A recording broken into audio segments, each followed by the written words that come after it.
Alright, so we completed setup in the last video. I rearranged it a little bit to make it more accessible. But what we're going to do now is we're going to walk through a few turns of SlaughterVille to show you how the game plays and what you can possibly do in this game. So let's move the dice out of the way a little. First thing to start with is the players. The players have two actions they can perform on each turn. They can move, they can interact with the locations, or they may have the chance to fight the villain depending on the villain's card. The first action we're going to do is we're going to move. Now we're going to use this little red wink here as our first player marker so we know who goes first. And we're going to take this green player and we're going to move her to, we're going to go to the forest with her, just for giggles. Okay? So when you get to the forest, you have your second action to take, because the first one was moving. So the second one is we're going to explore the location. You explore the location by flipping over a card. In this case, we found the Scoutmaster. The Scoutmaster is an event and an ally. So we read the card and said he was out planning for his trip with the troop when he got lost. Make a perception check to lead him out of the forest. If it's successful, attach the card to your character as an ally and gain 1 nerve. Now, characters can attach up to 2 items and as many allies and victims as they can carry. But there is a limit for items, and that's only 2. Now this card says to make a perception check, but what's that, you're asking yourself? Well, perception check, if you look on the card, the cards have different stats, and in this case, her perception check is 3. That means she takes 3 dice, rolls said dice, and hopefully does better than what I did. Okay? In order to succeed at any check, you must roll either a 5 or a 6. Now, I did not succeed, so I don't get this Mr. Scoutmaster as an ally. I fail to lead him out of the woods, and he goes in the discard pile. Okay, and that's the end of her turn. Now turn goes over here to the angry guy.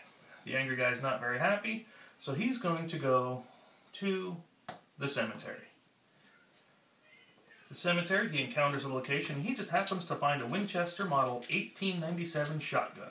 Now you notice it's an event and an item. The event means something must happen before you can get the item. And in his case, again, it happens to be make a perception check, because he found an old decrepit tombstone that was pretty much unreadable.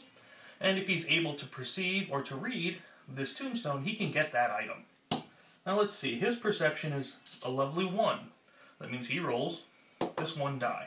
And as you see, he did not do it. So, unfortunately, he does not get that handy-dandy shotgun because he can't read. He's too angry to read. Now, after both players have gone, it's the villain turn. What you do is you look on the villain card and see if there's anything that says villain turn. In this case, there is. This one says that the villain has to seek out victims or allies from every location. So we roll a 1d6. Travel to that location, so you take the villain, 1, 2, 3, 4, 5, put the villain at that location, which just happens to be at her same area. Okay? The villain searches the discard pile and kidnaps any victims or allies, and he immediately takes them to the starting area. So he takes this victim or ally back to his starting area. Now this villain has the victory condition of gathering what they call a variety of meats. They want a victim or ally from each location, a singular one. And once they have all 6, they win. The heroes, the players, can freely go to the farm, challenging the villain, and if they beat the villain in a single combat round, which we'll get to later, they have the chance to either damage the villain by overturning cards, or rescuing one of these allies. Alright, but now that the villain turn is done, as far as the card goes, the villain gets a chance to overturn a card. In this case, they got sharpen the knives. The villain is preparing for the slaughter, the knives are being made ready. Attach this card to the villain to give him +1 combat. That's always lovely. The villain's combat is what they're going to use to fight us. The villain has 3 combat to start, which means they would normally roll 3 dice. They also get +1 for each victim or ally captured per location. So they already captured 1 from there, and they would now have 4 combat dice. But, lovely enough, they're sharpening their knives, and they get another +1 combat. So they are a total of 5 dice when they have to fight us. We're not all defenseless, but that's a lot. Okay. Well, turn goes. First player marker passes. First player is important because a lot of these victim and villain cards and the event cards mention the first player. So we need to know who the first player is. So the angry guy is going to stay here at the cemetery. He's going to keep searching. So for his first action, he's going to overturn and look. It's a zombie. A zombie's an undead event. Says the smell of grave dirt fills your nostrils. A rotting creature reaches for you. A moan escaping from a breathless mouth. Combat of 3. What this means is we take the angry person's combat, which happens to be 3, versus the zombie. So we'll roll the angry guy first. He has 1 success.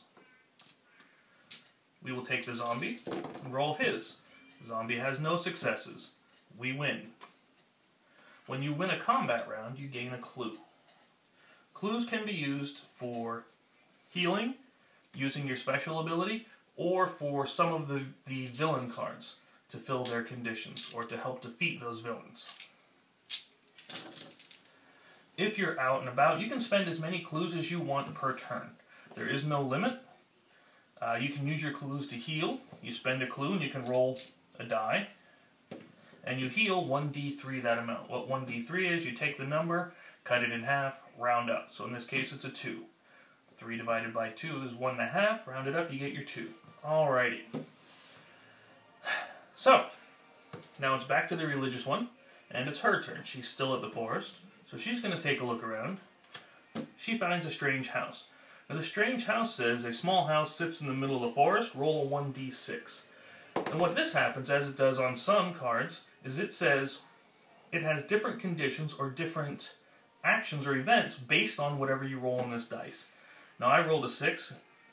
1 to 3 would have been making a perception check to gain a clue. 4 to 5, a crazed person would attack us. But 6 says the walls are fading. You look towards the front door and it seems impossibly far away. Make a speed check. If you fail in the speed check to get out of the strange house, you move to a random location and take 1d3 damage because we didn't quite make it out. But let's check our speed. Our speed happens to be 2. And so we roll. And yes, we barely made it out. So we do not suffer the damage and we don't have to move anywhere. For her second action, let's just take a look again. She found an axe, which is always a good thing. Axe is stuck into a tree. Can you wrench it out? The blade seems sharp, so you attach it to your character and you gain +1 combat. Now this item would be attached to this character. And her 1 combat is now a 2. Excellent. So now that her turn is finished, having taken her 2 actions, we come back once again to the villain. And what does he do? As we stated before, the villain rolls a 1d6. He gets a 6. Comes to this location. He is supposed to find a victim or ally in that discard pile. If there are none, he overturns until one is found, but he leaves it there because he didn't find it right away. He then stays at this location instead of moving back. So we're going to overturn cards until we find a victim or ally. In this case, the chaplain was found, and the chaplain stays. Now, use the villain card. Roasting Spit. The villain grabs a victim or ally from the discard pile at a random location. The victim or ally is roasted and the villain gains 1d6 health. The victim is removed from game and does not count towards the villain or player victory condition. So, let's roll to see if we find one. No. Because there is no victim, this doesn't take effect and goes directly into the villain discard pile. And the villain doesn't get the chance to heal. First player token passes, and play continues.